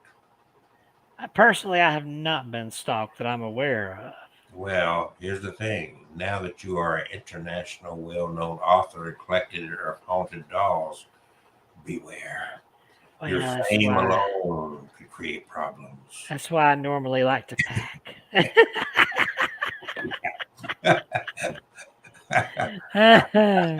Good thing your daddy take care of you. Oh gosh. Here's this poor woman. Here's this poor woman that was stalked by a pen pal, an internet pen pal. I've had a couple of stalkers. The one that freaked me out the most was in another country, and we never even met. We met on a website for pen pals. He lived in a different country. Our conversations were great. He developed feelings really, really fast. I liked him very much in the beginning. Our relationship became sexual in nature, so we made plans to meet, etc. I was concerned with some things I considered red flags, and confirmed by my friends and family. I decided to back off a bit. He did not like that at all. I was super beta, trying to keep the peace without hurting or losing my friend. I started lying to him out of fear. He'd interrogate me for hours about where I was going, who I was with. If I went to a party, he'd both ask if I slept with anyone and then say he'd kind of hoped I had so I could tell him how the sex was. It was getting to be too much. I was no longer interested in him romantically or sexually, but I would still engage with him sexually because I was afraid of him. In the meantime, I met and fell in love with my current spouse, who was absolutely wonderful. My stalker was obsessed with everything about our budding relationship and would not leave me be. I realized finally that Stalker made me feel disgusting and that I should not be involved with someone who I was afraid of and disgusted by. I told him that I did not want to hear from him ever again, but he ignored me. My spouse contacted him and told him to leave me alone. He tried to interrogate my spouse about the nature of our relationship, but my spouse shut him down. I blocked him on everything. I realized he was still reading my blog, so I deleted the whole thing. He made new email accounts and Facebook accounts constantly. He relentlessly Googled me and my spouse to the point that our names were amongst the top searches on multiple search engines. When he elicited no response, he started sending my spouse screenshots of times we had been sexual. I was mortified, but since I had been 100% honest with my spouse, it did not break us up. My spouse was obviously incensed and disgusted, but we never reported anything he sent.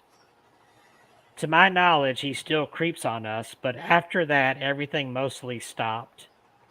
I know he's thousands of miles away, and I've had stalkers who were in my immediate area, but he still scares me the most. Ooh. Scary. Oh, When people scary think stuff. of stalkers, they almost always imagine a dangerously unstable man who is following a female victim. I kind of get that. I think about every story we shared tonight was of a male stalker and mostly female victims. But very few people realize that women can be stalkers too. In most cases, you would never know a female stalker if you saw one. According to the Academy of Psychiatric Law, the vast majority of female stalkers are single, highly educated women who were diagnosed with some kind of mental illness. While some of these cases might seem sort of funny and ridiculous, others are truly terrifying. In some cases, these female stalkers have completely ruined their victims' lives, and some of them even murdered the object of their obsession. So, an Englishman named Peter Cashmore signed up for a dating service app, Tinder. A woman approached him at his local pub, explaining that she recognized him from his pictures on the app. Cashmore believed that this was a coincidence and he did not get creepy vibes from the woman at all, so they ended up sleeping together. It only started to get weird when she said, "I love you," even though they had just met. Cashmere stopped responding to the woman's texts and calls. Instead of taking the hint, she started to follow him down the street while he rode his bike to work and shouted threats at him. This went on every single day. He eventually threatened to call the police. She went home and called the police herself, claiming that he was sexually assaulting her. For months, he had to live with the possibility that he would go to jail for crimes he never committed. He began to feel depressed and drank heavily. His stalker even left him voicemails that admitted to her lies, and she continued to threaten to ruin his life. He brought that evidence to the police, and they just laughed at him and did nothing to help. The police knew that he was innocent, so the charges against him were dropped, but the woman continued to stalk. When he realized that the police were not willing to help, Cashmore eventually had to move far enough away to where she could never find him. It doesn't have to be a male stalker. That female that you met just last week could bring trouble into your life. Big trouble into your life. I've got a cry. Be I've got a cry. very, very careful. I've got a crazy lady stalker story here. Yeah. Is that a lady stalked you? No, this is one from I online. would have loved it. Not me. No. I would love to hear I a mean, story. I have Somebody- one here. Somebody stalk Kevin. Let's stalk Kevin. Let's stalk Kevin. That'd be a good book for him. I got stalked. He's stalked by 300 dolls. Yeah. Well, here's this one. I dated a guy for about 2 months, and he had an insane You dated a ex-girlfriend. guy Not for- me, not me. Oh, sorry. I am just repeating a story this girl could have done. Okay. I just want to make sure. I, the girl, dated a guy about 2 months, and he had You're an a girl, huh? insane. Oh, son of a bitch. He had an insane ex-girlfriend. She showed up at his house no less than a dozen times over the short period that we dated. They had been going out for a year, and she just got crazier and crazier. Even after we broke up, she continued to stalk me, sending me Facebook messages and texting my phone. I ended up switching numbers and getting rid of my real name online. 5 years later, she gives up stalking me when he gets engaged to a girl and moves out to Texas. And she, of course, moved out to Texas as well. But this time, she lured that fiance into a parking lot of Denny's and stabbed her in the face with a fork. Ooh. And that's where it ends. I would have loved to have heard more about that. Stabbed in the face with a fork. See, You may or I'm sorry. Them ladies can be just as crazy as men. Oh yeah. You may or may not have seen the 1987 horror film Fatal Attraction. Oh, yes. In the film, a woman played by Glenn Close had an affair with a married man played by Michael Douglas. And even though she was aware that he was married all along, she becomes convinced that he should leave his wife for her, and she stalks him. It eventually escalates to violence, and she begins to threaten his wife and child. And even if you've seen the movie, very few people know that Michael Douglas was actually forced to live out the plot of Fatal Attraction in his life. In 2004, a woman named Dawnette Knight claimed that she had had an affair with Michael Douglas and that he paid her to keep it a secret. Knight claimed that she was in love with him and needed to get his wife, Catherine Zeta-Jones, out of the picture. She began stalking Zeta-Jones, and there were 25 separate incidents where Knight threatened her life. She wrote in one of her love letters to Douglas, we're going to slice her up like meat on the bone and feed her to the dogs. Zeta-Jones said that Knight's stalking had her constantly looking over her shoulder, wondering if she would be attacked. She came close to having a nervous breakdown. Knight was finally caught and sentenced to serve 3 years in jail. What stories we have for you tonight, ladies and gentlemen? Yes. Are you a victim of stalking? Or wait a minute, maybe you are a stalker. Could it be you that's stalking someone? Uh-oh. If you are one that's stalking someone, get a hold of us. We'd like to talk to a stalker because we're looking for one now. I don't know about that. Because he needs to be stalked. Let's stalk the old man over here. He's got more experience. If you'll private message me, I'll make sure you have I do not. No. And it's that phone number. You can send him crazy text messages. No, you can't. Oh, no. Kevin, I know what you did last night. Go ahead, make my day. Kevin. You know what? I know what color your underwear is. Yeah, you really need to laugh if you know that. Kevin, I know you like haunted dogs. And they're gonna attack you if you. Okay. Okay, actually, we don't. We don't want. No, we don't. That would not be cool. Even though it would be a good storyline for another book for him to write. Yeah.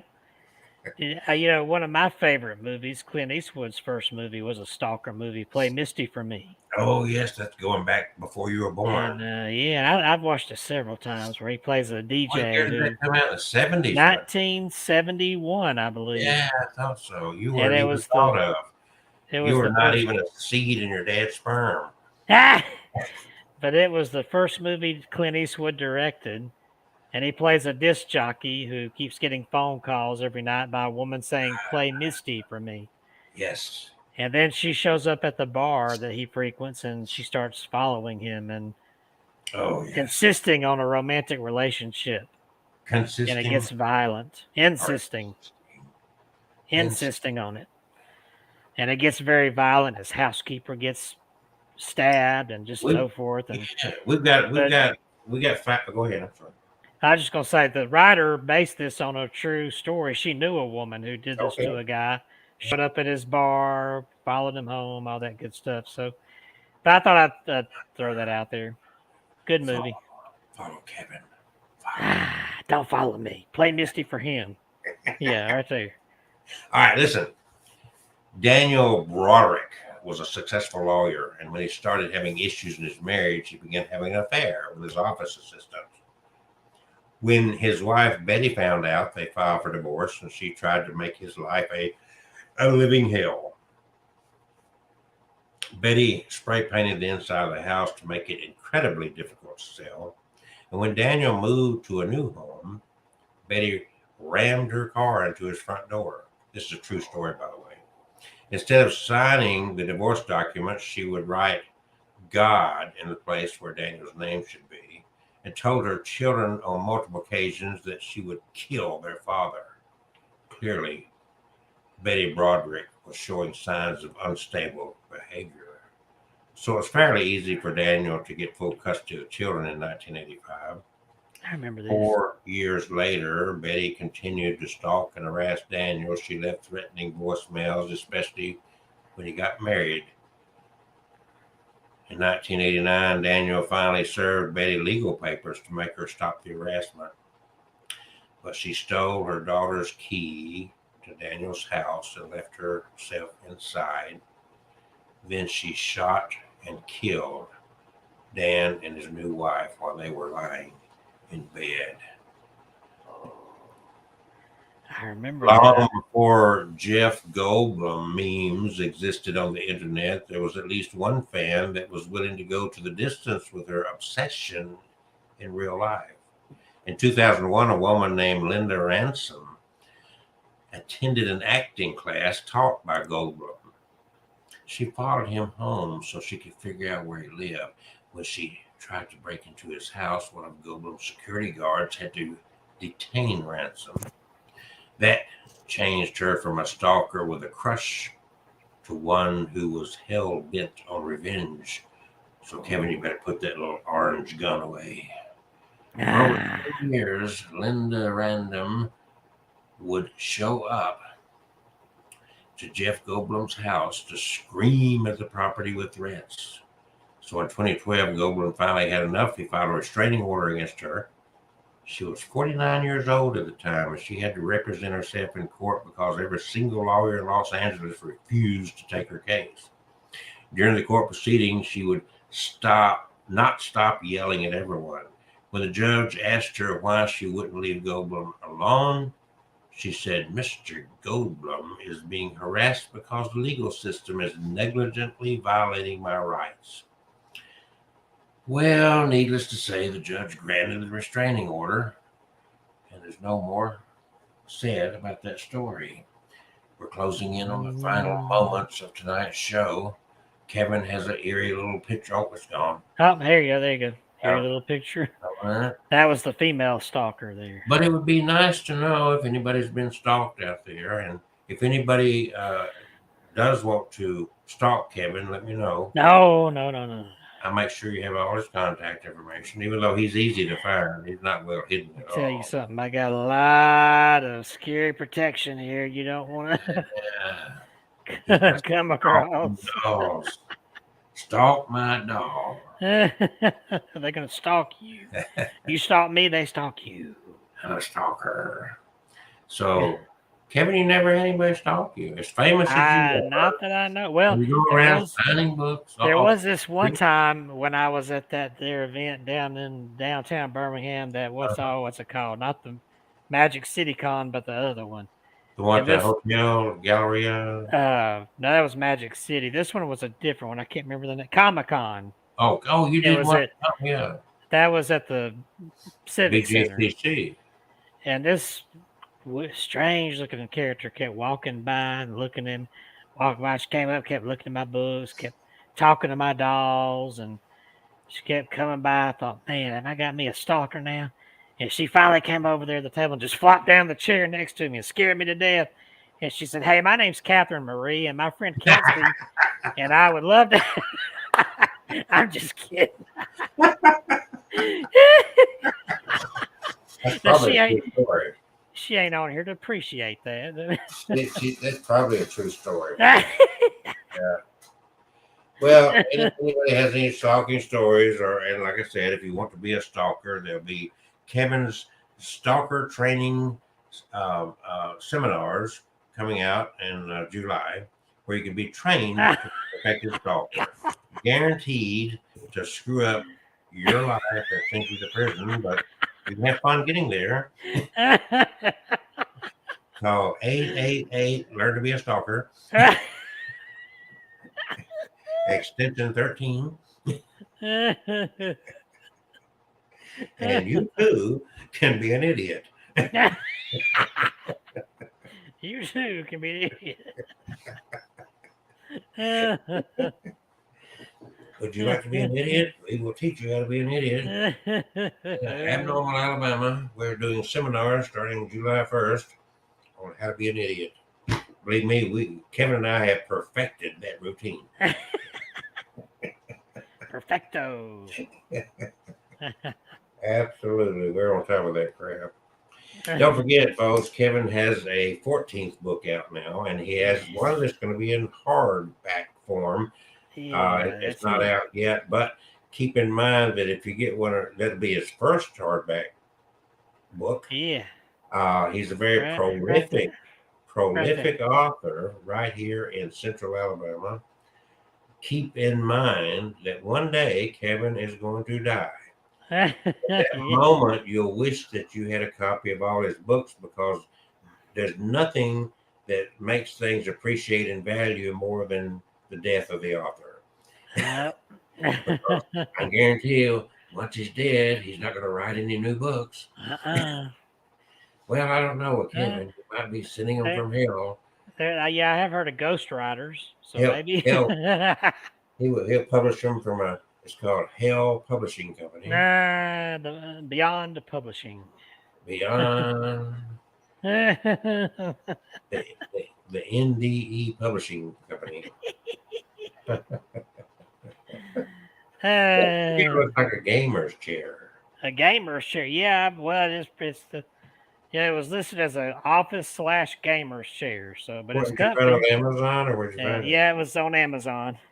Is it very expensive? It looks cool. It's about what I pay $90 for this, and it reclines back, and it's got a headrest you can put back here. I don't need it. I like laying back like that, but. So this is the desk you work at every day. Yeah, I work in this chair every day. Nice and comfy. So since the pandemic, you've been a home office boy for a long time. So now if they called you back, you'd be disappointed probably. Well, thankfully they said that pretty much all of us who have been there a long time know what we're doing. They said we can stay home. So stay home, make your money. They probably you don't even get a check that just deposit in your bank account probably. Yeah. Electronic deposit. Yeah. You don't really ever have to go anywhere much. You just order on Amazon, get Grubhub. I get out a little bit, go to the store, or I have to go to the chiropractor. Did your dad sell his car? Yeah, he never did get any bites on that. So the listing is taken down right now, and he might put it back up later. Yeah. Well, I never asked. Everybody, thank you all for joining us. We are now into OT. And next week, what are we going to talk about?